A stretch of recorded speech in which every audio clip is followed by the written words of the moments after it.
प्रेम धाम में भेदभाव की परछाई। भाग 1। संगत में परखा गया सच्चा प्रेम।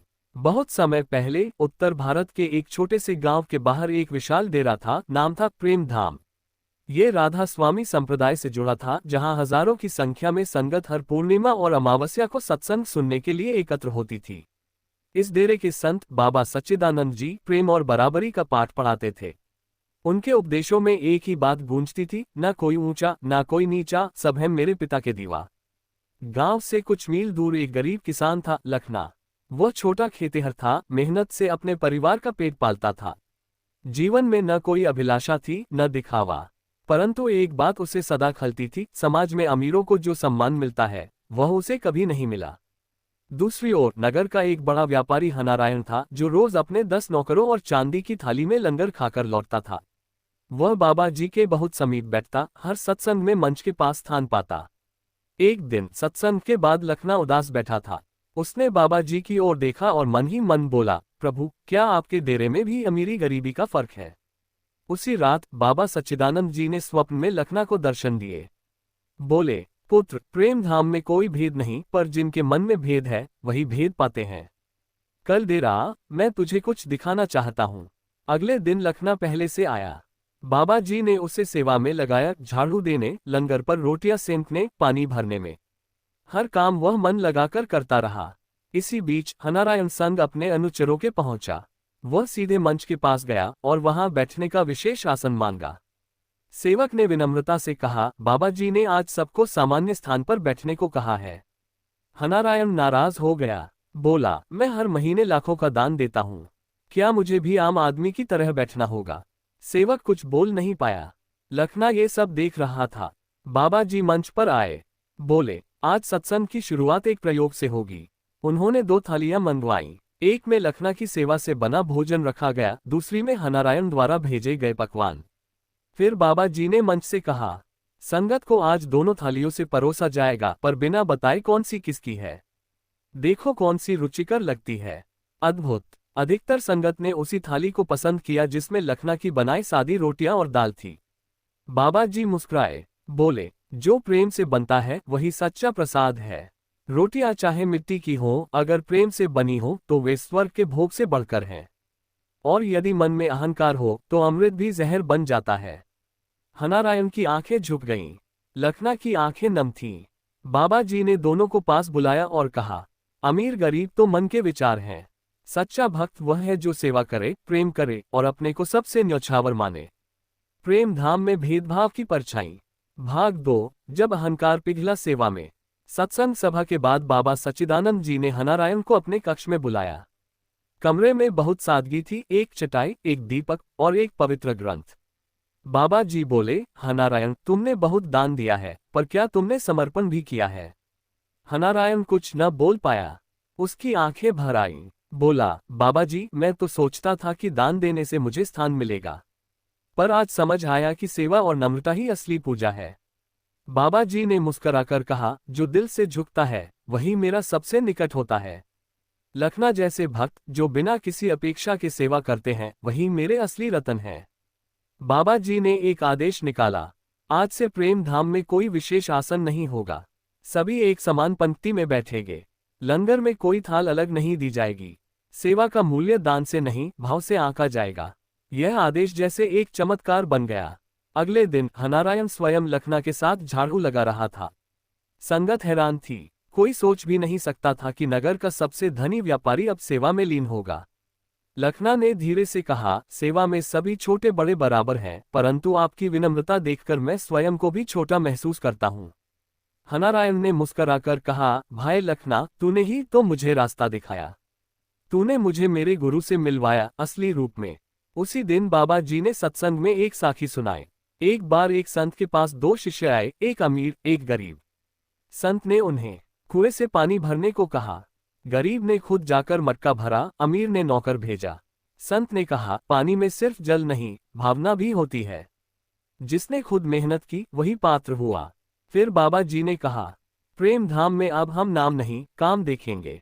जो सेवा करेगा वही सबसे आगे होगा। न कोई अमीर न गरीब, सिर्फ साधक होगा। संगत में जैसे नया जीवन आ गया। अमीर अपने बच्चों को सेवा में लगाने लगे। गरीब बिना डर मंच के पास बैठने लगे। बाबा जी ने एक नई परंपरा शुरू की, सेवा सप्ताह, जहां हर कोई बारी बारी से झाड़ू, लंगर और सत्संग व्यवस्था की जिम्मेदारी लेता।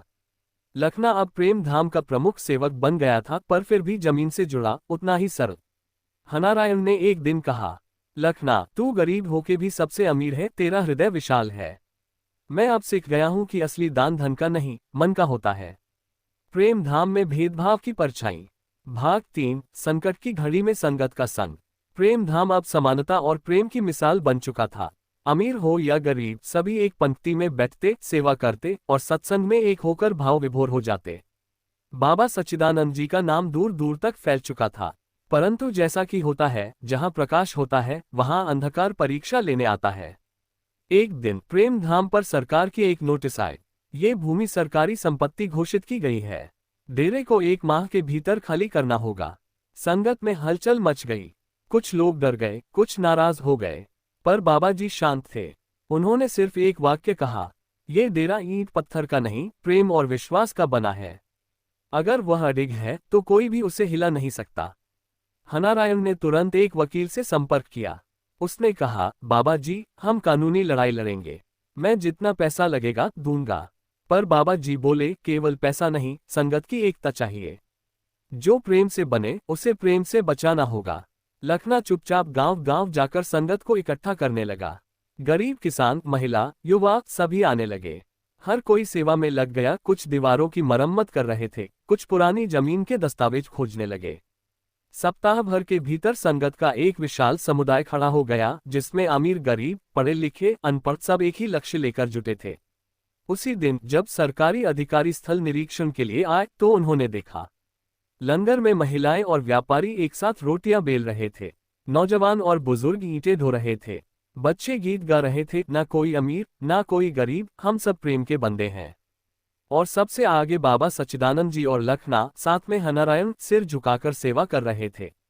अधिकारियों ने ये दृश्य देखकर कहा, हमने बहुत संस्थाएं देखी हैं, पर ऐसा समर्पण कभी नहीं देखा। ये स्थान केवल जमीन नहीं, एक संस्कार स्थल है। सरकार ने भूमि को धार्मिक विरासत घोषित कर दिया। प्रेम धाम अब केवल एक डेरा नहीं रहा, यह एक आंदोलन बन गया।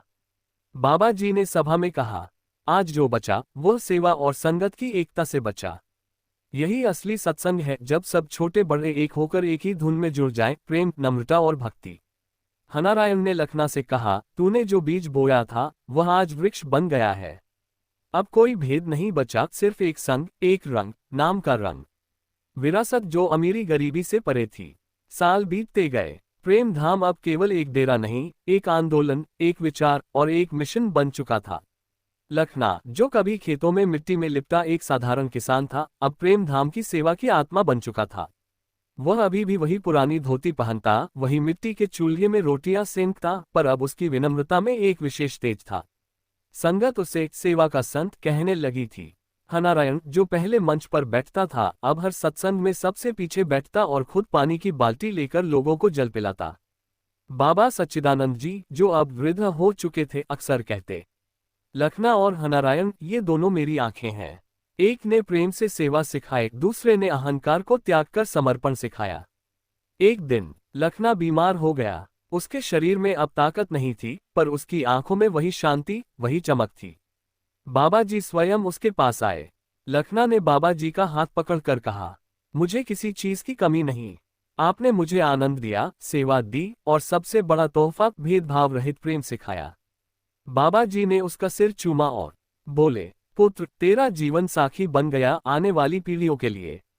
तीसरे दिन लखना शरीर छोड़ गया।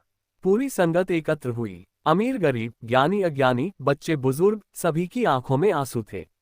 हनारायण ने रोते हुए कहा, उसने कभी धन नहीं कमाया, पर आज देखो, उसके नाम पर पूरा प्रेम धाम रो रहा है। बाबा जी की भविष्य दृष्टि। लखना के अंतिम संस्कार के बाद बाबा जी ने एक नई योजना घोषित की। प्रेम पाठशाला, जहां बच्चों को आध्यात्मिकता, सेवा और समानता सिखाई जाएगी। सेवा मंडल, हर जाति वर्ग के लोगों को सेवा में शामिल करने के लिए। और एक नया उपदेश, धन से डेरा नहीं चलता, प्रेम से चलता है। जात पात, ऊंच नीच छोड़ो, आत्मा देखो, नाम जोड़ो। हनारायण ने लखना की स्मृति में एक कुआं बनवाया, सेवा सरोवर, जहां हर नया सेवक पहला पानी भरकर सेवा की शुरुआत करता। योजक चिन्ह योजक चिन्ह योजक चिन्ह। विरासत। अब प्रेम धाम एक प्रेरणा था, पंजाब से लेकर दक्षिण तक, भारत से लेकर विदेशों तक लखना की कहानी बच्चों को सुनाई जाती। एक किसान जिसने डेरा नहीं बनाया पर प्रेम की फसल उगाई। हनारायण ने अंत में बाबा जी से कहा, आज मुझे समझ आया कि अमीरी दौलत में नहीं, सेवा में होती है, और गरीबी मन की हो तो सबसे बड़ी बीमारी बनती है। बाबा जी बोले, सही कहा पुत्र, इसीलिए लखना अमीर था और तू अब उसका उत्तराधिकारी है। सेवा और प्रेम का नाम की एकता, संसार में समता। समय की धारा निरंतर बहती है। प्रेम धाम ने अमीर गरीब के बीच की दीवारें गिरा दी थीं। पर हर जीवन की तरह एक समय बाबा सच्चिदानंद जी का भी देहावसान निकट था। एक पूर्णिमा की रात जब चांदनी प्रेम धाम के आंगन में बिछी थी, बाबा जी ने संगत को पास बुलाया। वे बोले, अब मेरी सांसें गिनती की हैं, पर मेरे वचन अनंत रहेंगे।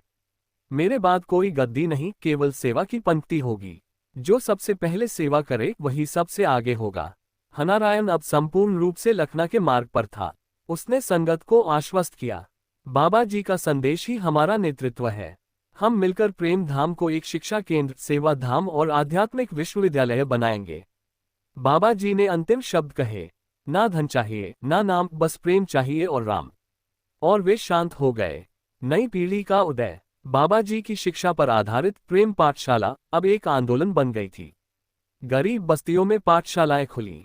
युवाओं को भेदभाव रहित समाज की ट्रेनिंग दी जाने लगी। हर वर्ग के लोग सेवा मंडल से जुड़ने लगे। हनारायण अब वृद्ध हो चुका था, लेकिन भीतर से नवयुवक था। उसने एक संदेश दुनिया भर के सत्संग केंद्रों को भेजा, धर्म वह नहीं जो ऊंच नीच करे, धर्म वह जो सबको गले लगाए। प्रेम धाम का वैश्विक विस्तार। धीरे धीरे प्रेम धाम की शाखाएं विदेशों में भी फैलने लगी।